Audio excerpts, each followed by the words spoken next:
अगर ये कल्पना की जाए कि दुनिया के सबसे विशाल और शक्तिशाली साम्राज्य को, जिसके पास अथाह संपत्ति है और आधुनिक हथियारों से लैस एक बहुत बड़ी सेना है, उसे किसी ने पूरी तरह से घुटनों पर ला दिया हो।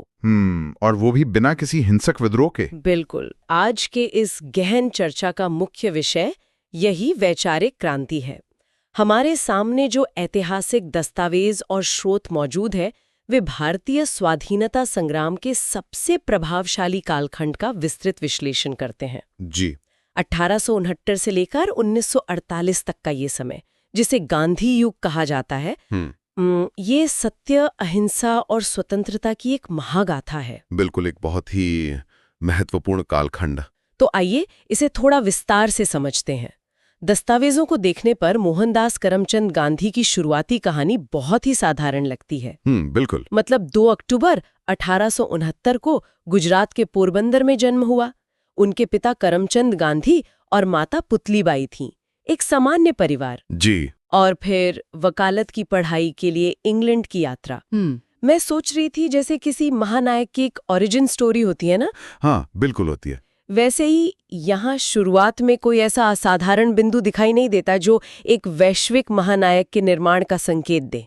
देखिए, यहाँ जो बात सबसे रोचक है वो ये है कि उस समय की जो भौतिक यात्राएं थीं, मतलब पोरबंदर से इंग्लैंड तक की यात्रा, वो केवल एक सामान्य व्यक्ति के करियर बनाने की दिशा में उठाए गए कदम थे। लेकिन शोध सामग्री इस बात पर विशेष जोर देती है कि असली निर्माण बाहर नहीं बल्कि भीतर हो रहा था। अच्छा, मतलब एक आध्यात्मिक आधार। बिल्कुल। उनकी माता पुतलीबाई के गहरे धार्मिक संस्कारों ने उनके मन में एक बहुत मजबूत आध्यात्मिक आधार तैयार किया। माता के संस्कारों का प्रभाव। हाँ, और इसके साथ ही राजा हरिश्चंद्र के एक साधारण से नाटक ने उन पर इतना गहरा प्रभाव डाला कि सत्य के मार्ग पर चलने का विचार उनके जीवन का अटल संकल्प बन गया। अरे वाह, ये सोचने वाली बात है कि कैसे एक पौराणिक नाटक किसी के जीवन का इतना बड़ा दिशा निर्देश बन सकता है। जी, ये कोई राजनीतिक रणनीति नहीं थी। ये एक बहुत ही व्यक्तिगत और आध्यात्मिक बीज था जो आगे चलकर एक विशाल वट वृक्ष बना। स्रोत सामग्री हमें 1906 के दक्षिण अफ्रीका ले जाती है। वहां एशियाटिक रजिस्ट्रेशन एक्ट लागू किया गया था। हाँ, एशियाई पंजीकरण कानून। ये एक ऐसा कानून था जो पूरी तरह से रंगभेद पर आधारित था और अनिवार्य पंजीकरण की मांग करता था। सही बात है। ये मानवीय सम्मान पर एक सीधा हमला था। और इसी के विरोध में जिस हथियार का पहली बार प्रयोग हुआ, उसे सत्याग्रह का नाम दिया गया। इससे दुनिया को पहली बार अहिंसा की शक्ति का परिचय मिला। देखिए, दक्षिण अफ्रीका का वो दौर दरअसल उस अमूर्त हथियार की पहली प्रयोगशाला था। यहीं पर मुझे दस्तावेजों में वर्णित सत्याग्रह चक्र की कार्यप्रणाली थोड़ी उलझन में डालती है। अच्छा, क्या उलझन है? इस चक्र के मुख्य बिंदुओं में लिखा है अन्यायपूर्ण कानून, शांतिपूर्ण अवज्ञा, कष्ट और जेल सहना, फिर उत्पीड़क पर नैतिक दबाव और अंत में व्यवस्था परिवर्तन। और इसी अजय रणनीति का सफल परीक्षण करने के बाद 9 जनवरी 1915 को उनकी भारत वापसी होती है। जी, भारत आगमन। बालकृष्ण गोखले को अपना राजनीतिक गुरु बनाते हैं और फिर 1917 में वे अहमदाबाद में साबरमती नदी के किनारे आश्रम की स्थापना करते हैं। साबरमती आश्रम? मेरी समझ में साबरमती आश्रम किसी शांत एकांत की जगह जैसा नहीं लगता। मुझे यह आज के किसी स्टार्टअप इंक्यूबेटर जैसा लगता है। यह उपमा बहुत ही सटीक है। जहां भविष्य के बड़े राष्ट्रीय आंदोलनों के लिए विचारों और रणनीतियों का परीक्षण किया जा रहा था। बिल्कुल। साबरमती आश्रम केवल रहने का स्थान नहीं था। वहां सत्य, अहिंसा, खादी, आत्मनिर्भरता और ग्रामोत्थान के सिद्धांतों का कड़ा अभ्यास हो रहा था। मतलब एक तरह से स्वतंत्रता की प्रयोगशाला। हाँ, और इसी आश्रम ने बाद में दांडी मार्च जैसे विशाल आंदोलनों की नींव रखी। जो लोग वहां से प्रशिक्षित होकर निकले, उन्होंने ही पूरे देश में इन रणनीतियों को लागू किया। और इस प्रशिक्षण का असर जल्द ही जमीन पर भी दिखाई देने लगा। स्रोत सामग्री 1917 और 1918 के बीच के 3 बहुत ही महत्वपूर्ण प्रारंभिक आंदोलनों का जिक्र करती है। जी, चंपारण, अहमदाबाद और खेड़ा। 1917 का चंपारण सत्याग्रह, जहां नील की खेती करने वाले किसानों का शोषण हो रहा था, ये भारत में पहला सत्याग्रह था और ये सफल रहा। बिल्कुल। चंपारण की सफलता ने पूरे देश में ये संदेश दिया कि ये गांधीवादी तरीका वास्तव में काम करता है। इसके तुरंत बाद 1918 में अहमदाबाद मिल मजदूरों का आंदोलन हुआ। हाँ, जहां मिल मजदूरों के हक के लिए पहली बार भूख हड़ताल का इस्तेमाल हुआ और इससे मजदूरी में वृद्धि भी हुई।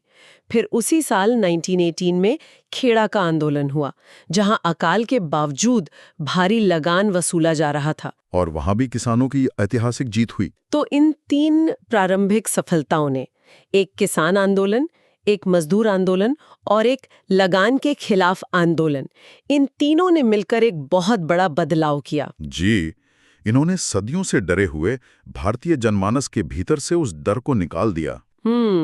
दस्तावेजों में इस पूरी रणनीति को एक गांधीवादी त्रिकोण के रूप में परिभाषित किया गया है। एक रणनीतिक दर्शन। हाँ, तो इस सब का असल में क्या मतलब है? इस त्रिकोण के 3 स्तंभ क्या है? देखिए, इसके 3 मुख्य स्तंभ हैं। पहला है सत्य, जो कि अंतिम लक्ष्य है। दूसरा है अहिंसा। अहिंसा को यहाँ एक सक्रिय हथियार बताया गया है, शारीरिक निष्क्रियता नहीं। बिल्कुल, अहिंसा केवल हाथ बांधकर बैठना नहीं है, यह जन संगठन का सबसे अचूक और सक्रिय हथियार है। और तीसरा स्तंभ है सत्याग्रह, उत्पीड़क को नैतिक रूप से हराने की रणनीति।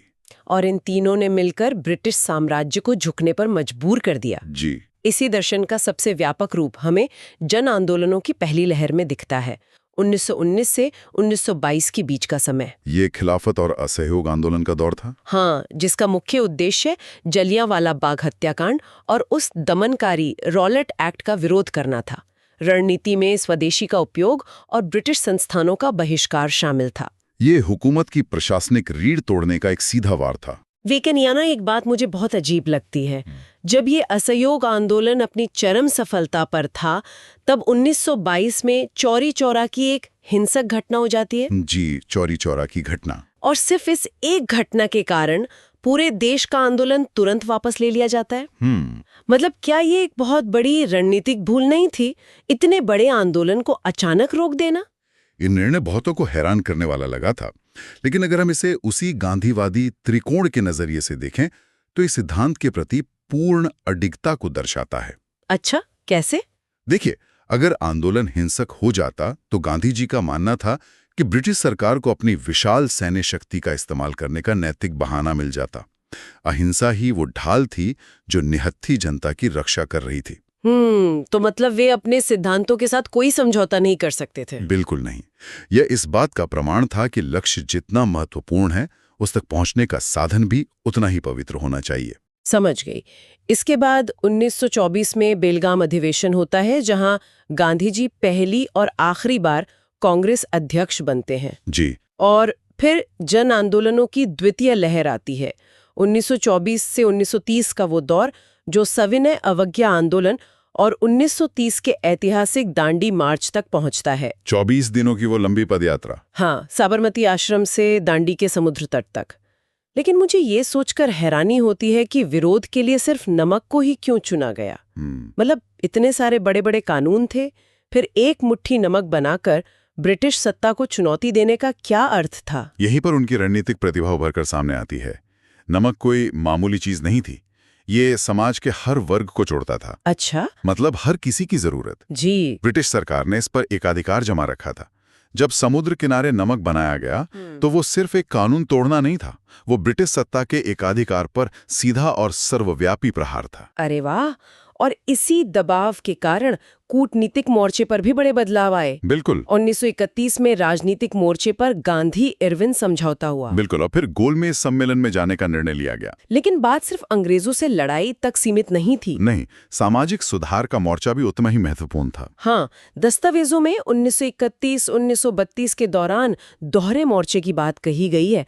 1932 में डॉक्टर B.R. अम्बेडकर के साथ पूना पैक्ट हुआ। जी, ये सामाजिक न्याय के मोर्चे पर एक बहुत बड़ा कदम था। ये दलितों की चुनावी अधिकारों पर एक ऐतिहासिक समझौता था।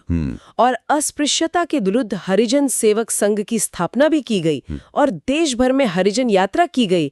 मतलब समाज की आंतरिक बुराइयों से लड़ना भी आजादी का ही एक हिस्सा था। बिल्कुल, बिना सामाजिक न्याय के राजनीतिक आजादी अधूरी थी। अब यहाँ से बात वाकई दिलचस्प हो जाती है। समय आगे बढ़ता है और 1942 आ जाता है। 8 अगस्त 1942 को अंतिम महायुद्ध का शंखनाद होता है। भारत छोड़ो आंदोलन। हाँ, भारत छोड़ो आंदोलन, नारा दिया गया अंग्रेजों भारत छोड़ो, और एक महामंत्र दिया गया करो या मरो। जी। जो अहिंसा और शांति की बात हो रही थी, वहां से सीधा करो या मरो तक का सफर, ये रणनीति में एक बहुत बड़े बदलाव को दर्शाता है। देखिए, ये कोई हिंसक बदलाव नहीं था, बल्कि एक राष्ट्रव्यापी जन विद्रोह का आह्वान था। ये स्पष्ट कर दिया गया था कि अब भारत पर अंग्रेजों का शासन करना असंभव है। करो या मरो का मतलब था सर्वस्व बलिदान के लिए तैयार रहना। और इसका असर भी वैसा ही हुआ। इस अंतिम प्रहार ने अंग्रेजी शासन की नींव को पूरी तरह उखाड़ दिया। बिल्कुल। अंततः 1947 में देश को आजादी मिली। जी, लेकिन आजादी के साथ ही एक बहुत बड़ा दर्द भी मिला। हाँ, देश बट गया। 1947 से 1948 का समय विभाजन की पीड़ा से भरा हुआ था। सही कहा। जब लोग आजादी का जश्न मना रहे थे, तब वे विभाजन और सांप्रदायिक दंगों की आग बुझाने का प्रयास कर रहे थे। श्रुत बताते हैं कि उन्होंने इन दंगों को शांत करने के लिए बंगाल और दिल्ली में उपवास किए, सत्ता के जश्न से दूर, एक संत की तरह। जी, और अंततः 30 जनवरी 1948 को बिड़ला हाउस में नाथूराम गोडसे द्वारा उनकी हत्या कर दी गई। उनके अंतिम शब्द थे, हे राम। अगर इस पूरी यात्रा को सारांशित किया जाए तो ये स्पष्ट होता है कि कैसे सत्य और अहिंसा के मार्ग पर चलने वाले एक व्यक्ति ने अपना जीवन भी उन्हीं आदर्शों के लिए बलिदान कर दिया। बिल्कुल, इस पर विचार जरूर किया जाना चाहिए। आज की इस गहन चर्चा में बस इतना ही।